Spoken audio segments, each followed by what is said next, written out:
जो 3 दिवसाचा आपला कार्यक्रम आहे हा 53rd IPS इंडियन प्रोस्टोडॉन्टिक सोसायटीचा नॅशनल अॅन्युअल कॉन्फरन्स आहे.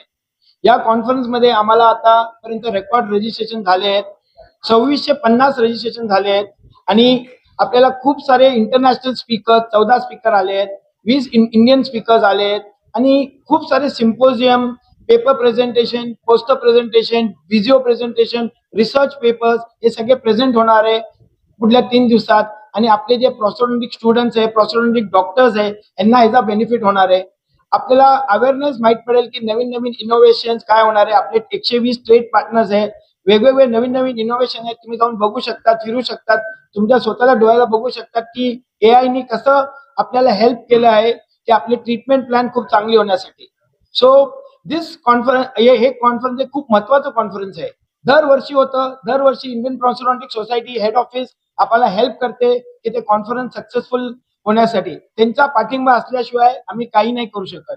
आपलं हेड ऑफिस आमच्याबरोबर हँड इन ग्लोव्ह असतं for every activity which we do.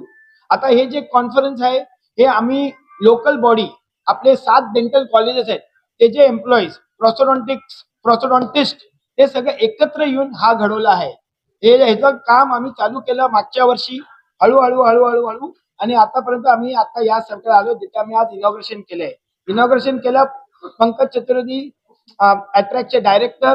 He is a man behind stopping tobacco in Maharashtra, you all know, and he has been kind enough to grace the occasion. आणि हा programme संडेला संध्याकाळी थांबणार आहे.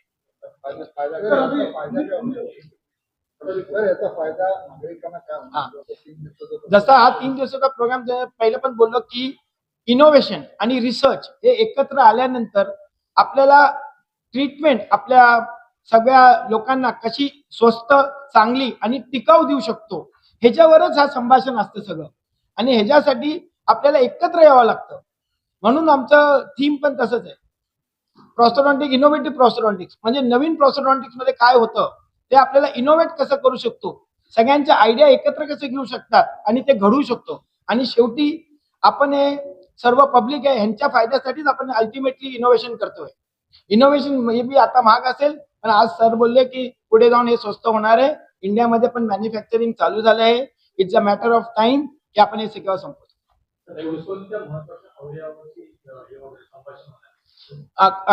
हे बघा, जसं सरांनी सांगितलं, प्रोस्टोडॉन्टिक डिवाइड झालंय, फिक्स प्रोस्टोडॉन्टिक्स, रिमूव्हल प्रोस्टोडॉन्टिक्स आणि मॅक्सिलोफेशियल प्रोस्टोडॉन्टिक्स आणि जेरियाट्रिक डेंटिस्ट्री. तर हे सगळे 4 प्रकारचे असले आपले डिफरंट पार्ट्स असतात प्रोस्टोडॉन्टिकचे. तर सगळ्यांवर काही नाही, सगळ्या विषयांवर काही ना काही टचअप आहे. आता पण जे ओरिएशन लेक्चर चालू आहे ते आर्टिफिशियल इंटेलिजन्सवर आहे.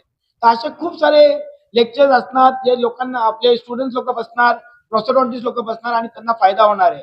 त्यांचा IQ वाढणार आहे फॉर प्रोस्टोडॉन्टिक्स की पुढे काय आहे, फ्युचरमध्ये आपल्याला काय करायचंय, कसं आपण घडू शकतो, कसे चांगली ट्रीटमेंट देऊ शकतो. ट्रीटमेंट सगळी देतात, चांगली ट्रीटमेंट, कॉस्ट कमी. हे आपल्याला भारताला आता हे अनिवार्य आहे की आपल्याला हे पाहिजेच पाहिजे. त्याच्यासाठी स्ट्राइविंग आहे. जो हमारी स्पेशलिटी कॉन्फ्रेंस है इसके बारे पूरी मुंबई और महाराष्ट्र स्टेट को पता लगे कि हमने इतना बड़ा आयोजन हमारे स्टेट में किया है. हमें ये मौका 9 साल बाद फिर से मिला है कि हम इतने बड़े आयोजन में 2700 लोगों को यहाँ बुलाएं, अपने महाराष्ट्र का कल्चर दिखाएं, हमारे आयोजन दिखाएं, हम लोगों का इंटरेक्शन करें, इंटरनेशनल स्पीकर को यहाँ बुलाएं, इस देश, इस कंट्री में, इस सिटी में उनका आयोजन करें, उनसे कुछ सीखें और उनसे कुछ सीख के हम यहाँ इम्प्लीमेंट करें ताकि मुंबई और महाराष्ट्र की पब्लिक को इसका बेनिफिट हो. जो चीजें हम यहाँ कर रहे हैं, यहाँ सीख रहे हैं, आज हम लिख रहे हैं और हम आयोजन कर रहे हैं, उसका हम यूज कैसे करें. अगर आर्टिफिशियल इंटेलिजेंस कुछ चालू है तो हम अपने फोन द्वारा या हमारे सोशल मीडिया द्वारा हमारे पेशेंट तक कैसे पहुंचे. आप देखते होंगे पहले एक्सरे लेके घूमना पड़ता था, अभी एक्सरे ऑनलाइन जीमेल पे आता है, आपके सोशल मीडिया पे आता है. वो एक्सरे में यहाँ देख के सर से हैदराबाद में डिस्कस कर सकता हूँ कि सर इसका ट्रीटमेंट कैसे करना है. वो फोटो लेके मैं सर को भेज सकता हूँ, सर मैंने इसको शेड बनाना है, कैसे बनाना है. वो स्कैन करके मैं सर से पूछ सकता हूँ कि इसका इम्प्लांट मैं आज डाल सकता हूँ कि नहीं डाल सकता हूँ, और अगर डाल सकता हूँ तो उसी टाइम उसको दांत लगा सकता हूँ कि नहीं. अगर मैं दांत लगा रहा हूँ तो किस प्रक्रिया के दांत लगा रहा हूँ. जैसे आप बोलते कॉस्ट बढ़ता है तो मैं उनसे पूछ सकता हूँ इसका ऑल्टरनेट कैसे है, क्यों पॉसिबल है, AI आ गया, क्यों पॉसिबल है, सॉफ्टवेयर आ गया. हम पेशेंट को स्कैन क्या करते हैं, आप सोचते नहीं हम दांत के डॉक्टर है. आपके हिसाब से हमारे सर जो है संकेत सर, वो head and neck K doctor है. वो क्या करते हैं, पेशेंट का फेस स्कैन करते हैं, कान से लेके कान तक, मतलब पूरा 360 डिग्री. उसमें अगर पेशेंट की कुछ प्रक्रिया मतलब कान नाक मिसिंग है तो उसको कैसे बनाना है, वो तुरंत आपको उसका डाई बना के रेप्लिका दिखा देंगे। तो आपने उसका रेप्लिका बना लिया, आपका मॉडल इमीडिएटली खड़ा हो गया, आपका डमी पेशेंट आपके हाथों में पड़ा है और आप उसको फैब्रिकेट करना चालू करो। 24 घंटे में आपको उस पेशेंट की एक कॉपी मिल जाएगी, जो आप उनको एक हफ्ते के अंदर उनको ऐसा दोगे कि आदमी आधा आया था लेकिन पूरा करके जाएगा।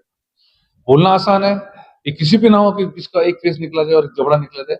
ऐसे ये भी होता है कि कोई बच्चे बिना तालू के पैदा होते हैं, बिना होठ के पैदा होते हैं, बिना नाक के पैदा होते हैं। उनकी सर्जरी होने के बाद भी तालू में गैप रह जाता है। वो माँ उन बच्चों को दूध नहीं पिला पाती है। उस होल जो तालू में गैप है, जो फट बोलते हैं हम लोग उसको ब्रेस्ट फीडिंग कैसे करते हैं, इसके बारे में हमारी सोसाइटी आयोजन करती है, ताकि हम सिखा सके क्या प्लेट लगा के, क्या अटैचमेंट लगा के, क्या प्रक्रिया लगा के, हम स्क्रू लगा के उस माता को सिखाएं कि बच्चे को कैसे पालना है। 6 महीने तक, 6 साल बाद उसकी सर्जरी होती है, उसके बाद जाके उस बच्चे का फेस नॉर्मल किया जाता है और उसके बाद जाके उनको पूरा आयोजन दिया जाता है। ये सब प्रक्रिया हम यहाँ सीख रहे हैं और यहाँ के महाराष्ट्र के लोगों को, मुंबई सिटी के लोगों को और बाहर आए लोगों से शेयर करके हम इसको ज्ञान बांट रहे हैं।